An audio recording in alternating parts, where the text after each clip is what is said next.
Перфектна здравословна закуска. Домашен лаваш, млечен сос,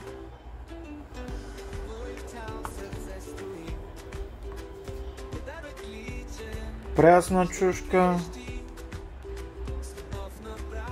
прясна краставичка, малко лук за вкус и разнообразие, няколко резенчета домати,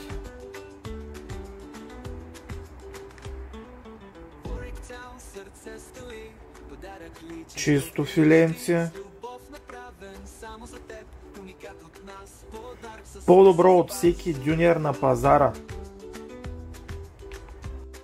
Така изглежда нашата завършена здравословна закуска от домашен лаваш, пресни зеленчуци, млечно сосче паладин и сега остава само да завием лекичко с една ръка, с две ръце по-удобно и да пробваме.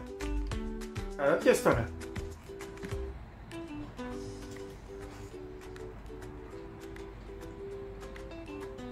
Определено е различно от купешкия дюнер, няма мазни пържени картофи. Ако искате да зарадвате децата си, близките с нещо вкусно и по-здравословно, да отделите малко време в кухнята, може и децата да ви помогнат. Това е перфектна закуска, обяд или вечеря, стига да ви се яде. Лек ден!